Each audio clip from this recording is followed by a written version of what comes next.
Olá amigos, bem-vindos novamente ao canal Legado da Fiel. Hoje vamos falar um episódio especial assim, não muito conhecido, mas importante, tanto na história do futebol como na história da política do Brasil. Se você for hoje no Parque São Jorge, lá no Memorial, existe uma bola lá chamada Bola da Nova Constituição e a Bola da Paz. Porque em 1937, Getúlio Vargas fez a terceira Constituição nossa. E foi uma Constituição bem pesada, porque ali foi baixada a ditadura, de fato, que começou em 1930, com a Revolução de 1930, e ela veio num processo crescendo. E em 1937, quando o futebol já era profissional, a partir de 1933, o Corinthians conquista o seu primeiro título profissional em 37. Isso eu até falei no episódio anterior. Então, era um ano muito difícil. Era um ano difícil tanto na política como no futebol. Por que no futebol para o Corinthians? Porque em 37, o Corinthians ainda estava terminando de pagar a sua dívida da aquisição do Parque São Jorge. Não tinha recursos para contratar jogadores. Quando começa a era profissional, já se começa a ter o interesse e o valor monetário já corria solto no futebol. Os jogadores já recebiam naquela época, né? Então, ele estava tendo essa dificuldade. Como ele ia manter um campo de futebol e automaticamente fazer contratações. Então ele ficou um pouquinho para trás desse período, já que ele tinha sido campeão 28, 29 e 30, de 31 até 37 ele ficou sem nenhum tipo de conquista. Com a chegada do profissionalismo, ficou mais evidente isso ainda, porque em 32 ele havia perdido 4 jogadores para Lázio de Mussolini, que mandou seus emissários aqui levar para a Itália, levou para a Itália naquele período. Mas voltando ao Brasil, voltando aqui ao futebol, e voltando à nossa política, Getúlio Vargas tinha instituído naquele período uma nova Constituição.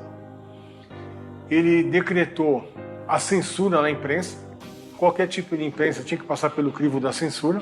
Não é qualquer coisa que você podia falar, principalmente contra o governo. Ele fechou o Congresso Nacional. Ele proibiu, de qualquer forma, qualquer aparição de bandeira dos mastros. Houve até uma cerimônia no Rio de Janeiro, no Palácio do Catete, em que foi queimada todas as bandeiras dos estados. Só se podia usar a bandeira do Brasil nos mastros em qualquer lugar oficial, ou qualquer repartição pública, ou qualquer escola, qualquer lugar onde se fosse exposta uma bandeira, jamais uma bandeira estadual, e sim a bandeira do Brasil. E pela primeira vez ele tinha instituído por aqui a pena de morte, e tinha fechado o Congresso Nacional. Colocou interventores federais no lugar dos governadores, então realmente foi um regime muito duro, muito pesado. E o futebol caminhava paralelamente ali, tentando achar o seu caminho dentro do profissionalismo, até porque tinha perdido grandes equipes que jogavam até a época do amadorismo, como o Paulistano, como o Germânia, como o Marquense. Esses times foram parando.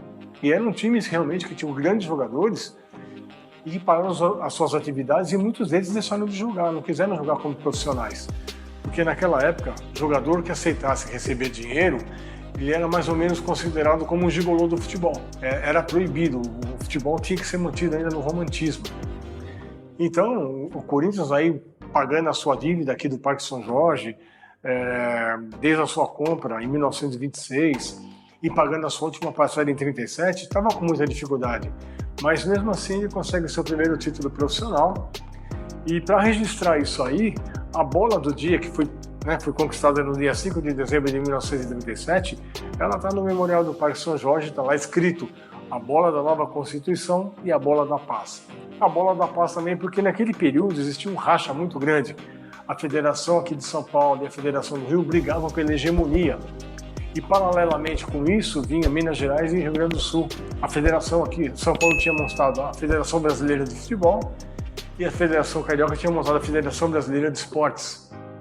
Então, a FIFA, que foi fundada em 1904, ela não reconhecia nenhuma entidade que não tivesse uma coesão, um consenso. Então, em 1916, um dirigente aqui do Brasil, um dirigente do Fluminense, ele consegue a pacificação, entre aspas, entre São Paulo e Rio, e funda a Confederação Brasileira de Esportes, a primeira CDB. Por que a primeira CDB? Porque essa CDB não queria o profissionalismo. Ela queria manter o romantismo daquele futebol, tal. Já tinha perdido algumas grandes agremiações, queria retornar, buscar novamente esses times para jogar, para enriquecer tecnicamente e também historicamente o futebol naquele período, mas essas equipes não voltaram e a briga continuou. Enquanto essa briga continuava, o Brasil foi disputar o Mundial de 1930 sem uma representação oficial de CDB, porque a FIFA não reconhecia. Ela só passa a reconhecer a partir de 1937, quando aí sim é montado o CDB novamente, mas já na era profissional. Então, é a bola da nova Constituição, pelo período em que Getúlio Vargas colocou uma ditadura, e era a bola da paz, porque, enfim, as federações se uniram e montaram o profissionalismo de fato em todo o Brasil. Então, o Corinthians, com toda essa transformação, ainda consegue o seu título de 37, que depois ele confirma em 38 e em 39 com o presidente Manuel Kocher, que era um espanhol. Então, ele termina de pagar e de quitar os nossos 45 mil metros aqui do Parque São Jorge, naquele período. Aí começa uma nova fase do Corinthians, Aí ele vai na sua trajetória como profissional, teve algumas dificuldades futuras, porque depois ele só ganha em 41 e vai ficar 10 anos sem ganhar o título paulista novamente. Mas já era o profissionalismo, os jogadores já recebiam, já era uma nova formatação do futebol, já era uma outra logística, já era um outro comportamento, já existiam os treinamentos, já existiam os treinos, existiam realmente as convocações, as seleções começaram a aparecer de fato, não só os combinados, e o futebol se tornou na era profissional com essa mudança aí, que veio a partir de 33, confirmada em 37, juntamente com a nova Constituição naquele período instituído por Getúlio Dornelles Vargas. Espero que vocês tenham gostado desse episódio, curta aí, se inscreva no nosso canal, compartilhe com seus amigos, ative o sininho e até o próximo episódio. Um abraço a todos.